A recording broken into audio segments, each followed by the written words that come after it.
a reason for that. You understand? Next slide. Go ahead. The origin of our pain. Deuteronomy chapter 28. Hold on, I want to read this caption. Am I not a man and a brother? Go ahead. Deuteronomy chapter 28, verse 20. The Lord shall send upon thee cursing, vexation, and rebuke, in all that thou settest thine hand unto to do. So he said that one of the curses would be that he would send all these plagues on them, cursings, vexations, and rebuke, and everything that these people try to do. He said anything that you guys try to set your hands to do, there would be no help, no rescue for you. Go ahead, continue. Until thou be destroyed. Until thou be destroyed. Go ahead. And until thou perish quickly, because of the wickedness of thy doings. Because of what? Because of the wickedness of thy doings, whereby thou hast forsaken me. So one of the main purposes of God's people being punished throughout the whole world was because what? They have forsaken him. And what he said in the beginning, he said, yo, all you got to do is follow me. I said to do this, and I'll bless you above all the nations on the earth. But if you don't, all these curses will come upon you. Next slide. More origin of our pain. As you can see here, these are recent deaths. Everybody heard about Mike Brown, right? Mm-hmm. They let the brother just die out, have his blood just leaking on the floor. Mm-hmm. You know, we got Eric Gardner. I actually work with her with his sister. You know, she's one of my coworkers. Look at our people. Go ahead, read that. Deuteronomy, the origin of our pain again. Deuteronomy 28, verse 26. And thy carcass shall be meat unto all the fowls of the air. So this God had told his people that for disobedience, that their carcass will be what? Meat unto all the fowls in the air. Meaning, when we die, they just keep our bodies out there in the street. They just let us lay out there like we're just rag dolls or just carcass. Go ahead. And unto the beasts of the earth, and no man shall fray them away. All right. So it says here, this caption says right here, it says, when we are killed, our dead bodies, our carcasses are left there, and no one cares to pick it up or cover it up. We can be killed at any moment for no legitimate reason, and there will be no justice for us. How many people agree with that? Does everybody remember all of the? Well, we could just look at the history of our people in general. What you see in the media all the time. You see a cop kill a black man, and what happens? They just promote it on TV. Everybody march, and then back to regular. And then the next day again, they kill one of our people again. And this is proof. This is proof right here. So, like, growing up, I could never understand like why these things happen to our people. But here we go. We got the origin of our pain. Next slide. See, and the list goes on of all the people that's been killed on this land, on this soil. Right? Let's not forget and push this to the side like this didn't happen to our people. Look at this. Look at all the lynchings. Look at this. This is our people here. None of us here can say that this didn't happen. This is real history. You don't see, there's no history of black people marching and going around and lynching white folks. Did that ever happen in U.S. history? Show of hands. So we see, we got this is what happened to our people. Look at this. They taking pictures with one of our brothers here. Like it's a show. You understand? Go ahead. Next slide. Go ahead. Deuteronomy 28, verse 29. Hold on. I gotta speak on this real quick. Come on, man. This don't look like a group of people that have no direction. Sure. Go ahead, read that. And thou shalt grope at noonday, as the blind gropeth in darkness. So one of the curses is that we shall grope at noonday, meaning we should just walk around aimlessly, like having nothing to do. Go ahead. And thou shalt not prosper in thy ways. You see, and he's also said that we shall not prosper in our ways, meaning whatever we try to do, there's no outcome. There's no benefit to what we're trying to do. Everything we do is vainglory. Every week you got somebody in the corner store trying to hit a number. Yeah, I gotta play these numbers, man. You know, I gotta make it. You ain't going nowhere. You shall not prosper in your ways. That's right. Go ahead. And thou shalt be only oppressed. And thou shalt be only what? Oppressed. Thou shalt be only oppressed and spoiled evermore. This is happening to a group of people on the earth. We can't. Let's try to identify who this is mainly happening to. Yes, every race right now is getting persecuted, but who does it happen to the most? Your so-called blacks and Hispanics, as we went through earlier. Next slide. Well, let me read this.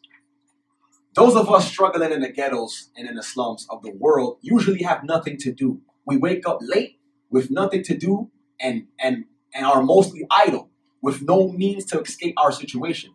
A lot of our people just get up every day and chill or bum around all day and get out of bed late, repeating the process until death, and then it just passes down to the next generation. We attempt to do better and make our lives different, but as a people, you understand? As a people, we can't seem to do anything about our current situation. A majority of our people will be stuck in their current situation. How many people agree with that? All right? A lot of our people will be stuck in their current situation. We will always be oppressed by we will always be oppressed by government that systematically keeps us from prospering as a people. We're spoiled by the allure of getting money and vain things in this world. We'll be stuck in this situation because no one can save us from this, right? We can't escape. We can't escape these plagues. Go ahead. Next slide. Go ahead. Deuteronomy chapter 28, verse 30. Thou shalt betroth a wife. So one of the curses that he said that we would betroth a wife, or we would take on a wife, and what would happen? And another man shall lie with her. And a what? And another man shall lie with her. So I don't even got to explain this. This is an image of one of our sisters being sold as a sex slave here, right? And look at this image right here. We see a mom with her son and her daughter, but hold on, something is kind of weird here. The daughter is kind of light-skinned. What is that a result of? Read that again. Read that part again. Thou shalt betroth a wife, and another man shall lie with her. That is a result of another man lying with someone else's wife. That happened during slavery time. Go ahead. Thou shalt build an house. You see, we got images of people of our people building. Go ahead. And thou shalt not dwell therein. Go ahead. Thou shalt plant a vineyard, and shalt not gather the grapes thereof. So we can all agree to that. So it says, as a punishment during slavery, the slave masters would sleep with the wives of the slave man. Slaves built the homes for their slave masters, and they didn't live within the same homes they built. The slaves planted the crops of food for their master, but ate none of it. They were instead given the leftovers and the worst parts of the animals to eat, i.e. swine. Next slide. Go ahead. Deuteronomy 28, 32 through 34. Thy sons and thy daughters shall be given unto another people. So another curse that would happen to his people for not listening to him. He said, thy sons and thy daughters will be given to another people. Everybody understand what that means, right? Your child is being snatched from you, taken from you. Look at this image right here. He can't do nothing about that. Read the rest of that. And thine eyes shall look and fail with longing for them all the day long. See? Can't do nothing. Go ahead. And there shall be no might in thine hand. There shall be no might in thy hand. Who has the might right here? You got the whip. Snatching this child. That happened to a group of people. We have to understand that. Go ahead. The fruit of thy land and all thy labors shall a nation which thou knowest not eat up, and thou shalt be only oppressed and crushed always, so that thou shalt be mad for the sight of thine eyes which thou shalt see. So, like I said, we cannot escape this history. This is what been taught to us in school. We were taught that we were slaves, but no one. But I don't know how many people here ever asked why. Like, is this like why did this happen? Anybody ever wondered why did this happen? Yep. Yes. The origin of our pain. I'm gonna read this right real quick. It says, when we went into slavery, our sons and daughters were given into the hands of other nations, and the parents had no power to stop it. All they could do is watch. Our resources and goods was taken by other nations and eaten up. We shall be oppressed and crushed always and mad because all we can do is look at all that's been happening to us. Next slide. Deuteronomy chapter 28. Oh, before you even go into that, I just want to read this. Look at this. Woodland boycott. We hate niggers. This is real history right here. Like, look at this. We the pupil of this school, Clinton High, don't want Negroes in our school. We won't go to school with Negroes. Strike against the integration of Clinton High. And we got a crazy, insane guy here. I hate niggers. Go ahead, read that. Read what you got here. The Lord shall bring thee and thy king, which thou shalt set over thee, unto a nation which neither thou nor thy fathers have known. And there thou shalt serve other gods, wood and stone. So he said that because of their sin, they will be taken by another nation who doesn't know their God, and they will serve another God. We can relate this to slavery. Look at this. We have the slave master teaching his slaves to bow before a white Jesus and the cross. Read that part again. The Lord shall bring thee and thy king, which thou shalt set over thee, unto a nation which neither thou nor thy fathers have known. And there thou shalt serve other gods. And there we shall serve other gods. Go ahead. Wood and stone. Wood and stone. Where you know the wood symbolizes the cross. Every Christian church you'll see a cross in the middle of it. Just a cross. And the stone we understand represents the Kaaba stone, which is Islam. And and Christianity and the Muslim religion is the two most religions that our people fall to. That's a curse in itself. Go ahead. And thou shalt become an astonishment, a proverb, and a byword among all nations whither the Lord shall send thee. So this God said that his people will become an astonishment, meaning when people see these people, they will be amazed to see these people like, oh, wow, look at these people. They will become a proverb, meaning a mystery. Like we can't figure these people out. And he said that these people shall also become a proverb. A byword. Anybody know what a byword is? It means to be called something outside of who you originally are. So that's the reason for all these different terms we got. That's why we went through that in the beginning. That's the reason why we have Latino, Hispanics, niggers, Negroes, African American. That's the reason. He said we shall become a proverb and a byword no matter where we go on this earth. And we know what you know what they call us here. That's just a general term for our people. African American. None of us here is African Americans. How can you be from two different continents? Next, all right, I'm going to read this. We shall be brought to another land that neither us nor our forefathers have known.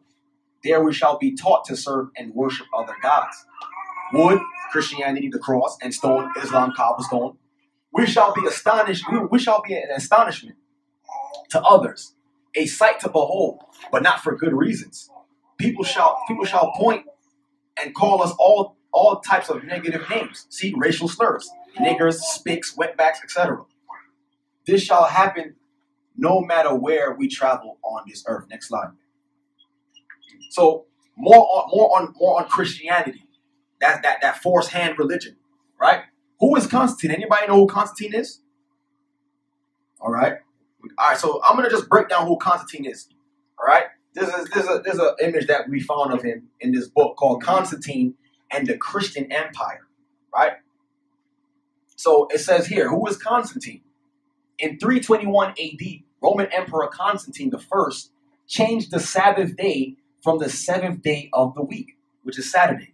That was so before Constantine, all Christians was worshiping on the Sabbath, on the Saturday, the seventh day, right? Early Christians in the first century kept the seventh day, as it is written in Exodus 20:8. Remember the Sabbath day to keep it holy. It was not until the second century that Constantine outlawed Sabbath worship and institute Sunday worship, the worship of the sun. This is what he said would happen. And there you shall serve other gods, wood and stone. This is what Constantine did when he came in. All right? In 325 AD, Constantine called a council known as the Council of Nicaea, where he called together all the bishops and priests. There they formed the Nicene Creed, which would become the first uniform Christian doctrine. So before the first century, all the Christians, there's a saying called pre-Constantine Christians, meaning Christians that was following the right way before this man came in, this Roman. All right? Next slide.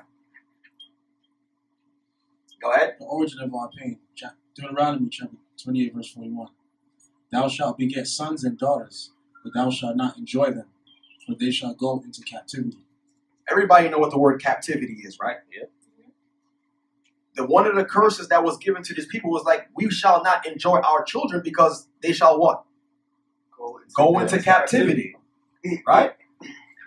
So it says here, future prophecies about us going into slavery After being taken captive in cargo slave ships, the Native American Indians were killed and robbed of their land and forced into reservations given to them by the same people that stole their land.